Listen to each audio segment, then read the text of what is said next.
आज शनिवार का दिन है जिस दिन अपन इस दरिद्रता से मिलने के लिए पीपल के पेड़ के नीचे आए हैं। हिंदू धर्म में ये दिन पीपल के वृक्ष के लिए पूजनीय होगा। जो भी शनिवार के दिन पीपल के वृक्ष की पूजन करेगा, दूध चढ़ाएगा या मिष्ठान का भोग लगाएगा, लक्ष्मी और नारायण उसके घर में प्रवेश कर जाएगा। लक्ष्मी और नारायण उसके घर में प्रवेश करेगा। पुराण की कथा कह रही है कि दुनिया के सारे तीर्थ नहीं जा सकते, पृथ्वी की सारी नदियों में स्नान नहीं कर सकते, पवित्र नदियों में आप स्नान नहीं कर सकते, या किसी भी तीर्थ में जाकर एक रात्रि भी विश्राम नहीं कर सकते, या हमने जिंदगी में कोई दान करा ना करा, कोई पुण्य करा ना करा, कोई सत्कर्म करा ना करा, कोई शास्त्र पढ़ा ना पढ़ा, कोई शास्त्र सुना ना सुना, उसके बाद भी शिव महापुराण की कथा कहती है कि एक दिन में अगर मात्र एक बार भी आप शंकर के शिवालय में प्रवेश कर गए या मंदिर में प्रवेश कर गए तो सारे तीर्थ, सारी नदियां, सारे सरोवर, सारी बावड़ी, सारे तालाब, सारे कुंड के स्नान का पुण्य, दान का पुण्य प्राप्त हो जाता है, केवल शिव तत्व को प्राप्त कर लेने। शिव महापुराण की कथा कह रही है कि घर में जो दिया होता है वो दीपक भी कोई साधारण नहीं होता, उस दीपक की भी महत्वता है, उस दीपक का भी वर्णन है। महाराज एक बात और बहुत अच्छे से सुनिएगा, शायद आपकी जिंदगी को सवार हो, शायद आपके जीवन को सवार हो।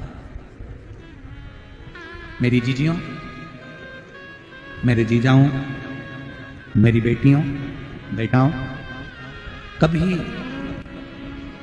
कभी मौका लगे शंकर भगवान के शिवलिंग के पास में आप बैठे हैं, यहां तक शास्त्र कहता है कि घर में अगर किसी को बहुत तेज बुखार आ गया है, बहुत तेज बुखार, और बच्चा उस बुखार में तप रहा है, बहुत तप रहा है, महाराज तुम जिस दिए में भगवान की आरती उतारते हो, जिस दिए से तुम भगवान की पूजन करते हो,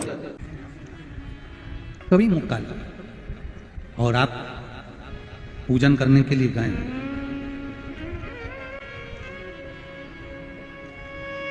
कभी पूजन करने के लिए, और आपको शंकर भगवान के शिवलिंग के पास में या शंकर भगवान के शिवलिंग के ऊपर कनेर का अगर पीला फूल देखा है ना आप लोगों ने, अरे बोलो तो जमके, देखा है? कनेर का यदि पीला फूल शिवलिंग के आसपास में या शंकर भगवान के ऊपर कहीं रखा हुआ भी दिख जाए, विषम परिस्थिति हो, बहुत हिम्मत ना हारते हो, तभी भगवान अकेले में एकांत में आप पहुंचे उनके पूजन के लिए, कनेर का पुष्प वहां रखा है, चाहे वो जलाधारी पर रखा हो, चाहे वो शिवलिंग के पास में रखा हो, शिवलिंग पर रखा हो, उस कनेर के पुष्प को अगर आप 5 जगह का स्पर्श कराकर अपने हृदय की बात कहकर वापिस महादेव को समर्पित कर देते हो तो भी मेरा महादेव तुम्हारे दुख का निवारण कर देगा। अब वो 5 स्थान, वो 5 स्थान, पहला गणेश जी, गणेश जी का जो स्थान होता है वह जगह, दूसरा षडानंद कार्तिक, तीसरा अशोक सुंदरी वाला स्थान, चौथा जलाधारी जो ऊपर से बूंद बूंद जल नीचे गिरा रही है, जया, विषहरा, शामली बारी, दौतली, देव, शंकर जी की 5 बेटियों का, और 5वें नंबर का है शंकर भगवान के, जो कैसे वर्णन किया जाए, त्रिशूल के 3 भाग होते हैं। करें दर्शन आप लोगों ने, जैसे सामने त्रिशूल लगा है, इस त्रिशूल के ऊपर देखेंगे तो 3 भाग दिख रहे हैं, नजर आ रहे हैं सबको? त्रिशूल का जो 3 भाग होता है, उस 3 भाग का जहां ज्वाइंट होता है, जहां मिलता है, एक जगह पर देखो तीनों भाग एक जगह पर मिले हुए, 3 भाग का जहां मिलन होता है, 5वां स्थान, ये 5वां स्थान, यहां पर स्पर्श कराकर शिवलिंग पर अपनी कामना कर कर श्री शिवाय नमस्तुभ्यम कहकर, बाबा से अपने मन की बात कहकर जो समर्पित कर देता है, हम 3 महीना भी नहीं कहेंगे, हम तो कहेंगे अगर ज्यादा दुख है 3 दिन इंतजार करना, मेरा बाबा उस दुख को मिटाएगा। 3 महीना बहुत दूर, पर करना है दिल से।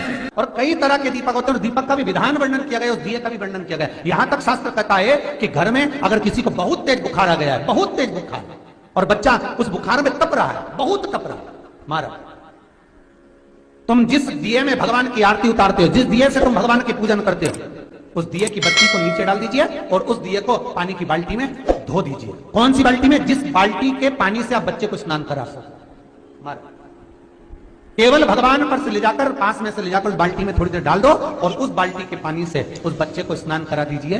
15 से 20 मिनट, आधा घंटा लगेगा बच्चे का। बड़ी बेचैन दिख रही हो तुम, क्या बात है? पार्वती जी कहती है, देवव्रत, कश्मीर प्रदेश का एक भक्त देवव्रत बेलपत्री के वृक्ष के नीचे बैठकर आपका मंत्र जाप कर रहा। मैं आपको जगाना नहीं चाहती थी, पर बेलपत्री के वृक्ष के नीचे लक्ष्मी झाड़ू लगाती है, सरस्वती वीणा बजाती है, इंद्राणी उस बेलपत्री के वृक्ष के नीचे जल का सिंचन करती है, 33 कोटि देवी देवता उस बेलपत्री के वृक्ष की जड़ में विराजमान होते हैं।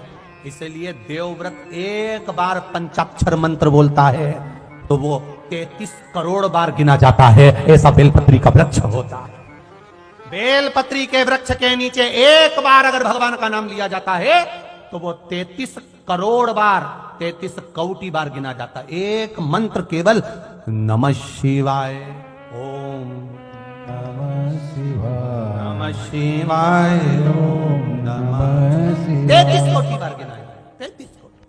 कितना सुंदर लिखा है। फिर वही वाली बात आ गई जो पहले कथा में कहा, अपने लिए अच्छा वाला घी छाट के लाना, अच्छी कंपनी का लाना, और जब यज्ञ करने बैठे, पूजन करने बैठे, हवन करने बैठे, भगवान का कोई पाठ पूजन करवाई, पूजा वाले दुकान पे बोलना कि पूजा का घी चाहिए। तो वो पूजा का सामान बेचने वाला भी चतुर था, उसने पूजा का ही घी दिया। तो इन्हें पूछा, भैया ये घी कितने का? तो क्या 80 रुपए का? तो 80 रुपए का आधा किलो? तो क्या पूजा का है? भारत की भूमि पर, इस मृत्यु लोक में, पूरे विश्व में ऐसे कई घर हैं जिनके घर में गुजारा करने के भी आफत है। पहनने के कपड़े नहीं, किसी के यहां पर भोजन नहीं, किसी के यहां जमीन नहीं, किसी के यहां दुकान नहीं, कोई पूरी जिंदगी किराए के मकान में निकाल देता है। नहीं,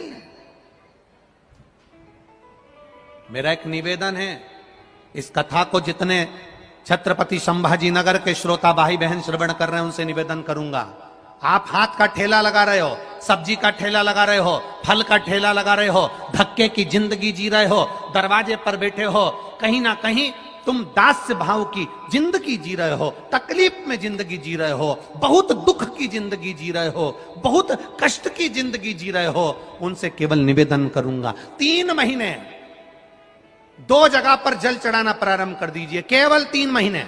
एक शंकर भगवान के शिवलिंग पर, दूसरा बेलपत्री के पेड़ के नीचे, 2 जगह पर जल चढ़ाना 3 महीने लगातार चालू कर दो, बाबा तुम्हारा हाथ पकड़कर तुम्हें उन्नति की सीढ़ी पर चढ़ा देगा। हमें कोई चमत्कार करना नहीं आता, और ना हम कोई तंत्र विद्या या मंत्र विद्या जानते हैं, ना हमारे पास में बेल है, ना हमारे पास में भभूति है, हमारे पास में तो केवल शिव का नाम है। आप श्री शिवाय नमस्तुभ्यम बोलो, ओम नमः शिवाय बोलो, नमः शिवाय बोलो, चाहे महामृत्युंजय मंत्र बोलो, उसका स्मरण करते करते भगवान शंकर के शिवलिंग पर जल, और उसी पात्र में जो जल तुमने शंकर जी को चढ़ाया है उसमें से बचा हुआ थोड़ा सा जल बेलपत्री के पेड़ के नीचे चढ़ाना प्रारंभ कर दो। अलग से बेलपत्री के पेड़ के नीचे चढ़ाने के लिए अलग से लोटा भर के जल जरूरत नहीं पड़ेगी। जो तुमने शिव जी को जल चढ़ाया, जो तुमने देवाधिदेव महादेव को जल चढ़ाया, बस उसी पात्र का जल शंकर जी को चढ़ाओ, उसमें से बचा हुआ थोड़ा सा जल बेलपत्री के वृक्ष के नीचे चढ़ाना प्रारंभ करना। कौन सा बेलपत्री का वृक्ष? जिसकी छाया आपके ऊपर आ रही हो। शिव महापुराण बड़ी सुंदर बात कहता है, ध्यान दीजिएगा। जिस बेलपत्री का पौधा तुम्हारे सिर का, और ये दोनों हाथ ऊपर कर लो, अपन खड़े हुए और खड़े होकर दोनों हाथ ऊपर करे, इतना बड़ा बेलपत्री का पौधा है, उस बेलपत्री के पौधे की पत्ती को कभी तोड़कर शंकर जी को नहीं चढ़ाना चाहिए। ध्यान रखना, कितना बड़ा पौधा। आप खड़े हो जाओ और खड़े होने के बाद आपका हाथ ऊंचा कर लेना। इतना बड़ा पौधा है, उस पौधे की पत्ती बेलपत्री को तोड़कर शंकर भगवान को कभी नहीं चढ़ाना। शंकर भगवान को उस बेलपत्री को, उस वृक्ष की पत्ती को तोड़ना चाहिए जो वृक्ष तुम्हारे हाथ से थोड़ा सा ऊंचा हो, जिसके लिए तुम्हें हाथ और ऊंचा करना पड़ रहा हो। जैसे एक बच्चा अपनी मां की गोद में बैठने के लिए दोनों हाथों से उचकता है, आवाज लगाता है, उचकता है, आवाज लगाता है, हाथ ऊपर करता है, तो मां उस बच्चे को गोदी में ले लेती है। उसी तरह उस बेलपत्री के वृक्ष की पत्ती तोड़ना चाहिए जिसने थोड़ी उन्नति कर ली हो, जो थोड़ा ऊंचा हो गया हो। तुम उसको पाने का प्रयास करो तो भगवान भी तुम्हें अपनी गोदी में ले ले। ऐसे वृक्ष की पत्ती तोड़। अब तुम छोटा सा पौधा, बिल्कुल जरा सा पौधा, उसी की पत्ती तोड़कर महादेव को चढ़ाओगे, ये श्रेष्ठता नहीं। यदि बेलपत्री का पेड़ आपके यहाँ है और मान लो कई लोग बेलपत्री गमले में लगाते हैं या छत के ऊपर लगा देते हैं, बेलपत्री का वृक्ष जो होना चाहिए वो घर के ठीक पीछे के भाग में, पीछे के भाग। या बेलपत्री का वृक्ष अगर पीछे नहीं है तो आप अपने घर से जब बाहर निकलते हैं तो राइट हैंड की ओर बेलपत्री का वृक्ष होना चाहिए। आप जब घर से प्रवेश कर रहे हैं, बाहर की ओर निकल, वो सुख का अनुभव करा। यदि घर से निकलते समय बेलपत्री का पेड़ लेफ्ट में अगर आता है, आप जिस घर से निकल रहे हो लेफ्ट में अगर बेलपत्री का पेड़ आता है तो आप 1 रुपए कमाएंगे, 1.25 रुपए खर्च होगा, पैसा हाथ में टिकेगा नहीं। घर में 10 लोग भी कमा रहे हैं तो पैसा घर में दिखेगा नहीं, आएगा जरूर, सारे काम होंगे पर टिकेगा नहीं। यदि लेफ्ट में राइट भाग का बेलपत्री सुख का अनुभव। बेलपत्री का वृक्ष घर में लगाओ तो घर के पीछे के हिस्से में लगाना चाहिए, और ऐसी जगह नहीं लगाना कि जहां पर बेलपत्र में गंदा पानी जाए या कोई गंदी वस्तु उसके नीचे पड़े।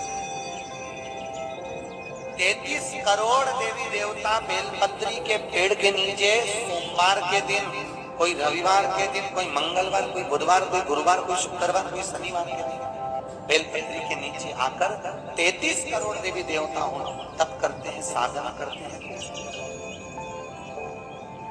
बेलपत्री के पेड़ का बड़ा प्रमाण है। एक बेलपत्री ऐसी होती है जो कि शंकर पर अगर चढ़ी हुई है तो वापिस उतार कर धोकर फिर शिव को चढ़ा सकते।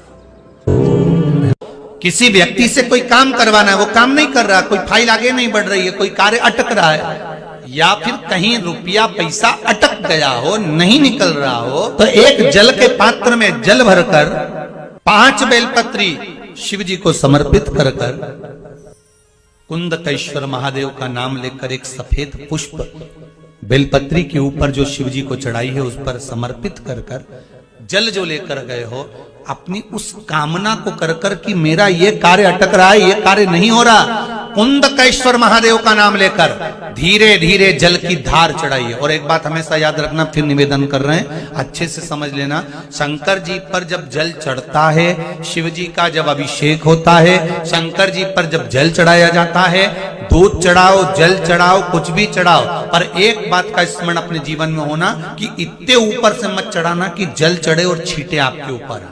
बहुत ध्यान दीजिएगा। हाँ, तो यहां तक वर्णन करा गया है कि शंकर जी का जल चढ़ा हुआ जहां से बहकर जाता है ना, उसको लांगा तक नहीं जाता। यहाँ लांगते हैं क्या? नहीं ना, परिक्रमा भी करेंगे तो वहीं से लौट कर वापिस इधर जाएंगे। शिव जी का जहां से जल बहकर जा रहा हो, चढ़ा हुआ जल जहां से बहकर जा रहा हो, उसको लांगा तक नहीं जाता। और कई लोग बड़े बड़े आनंद में शंकर जी पे इतनी ऊपर से जल चढ़ाएंगे तो वो छींटे पूरे अपने ऊपर आना चाहिए, शरीर पर आना चाहिए। नहीं, उसका दोष है महाराज, उसका दोष है।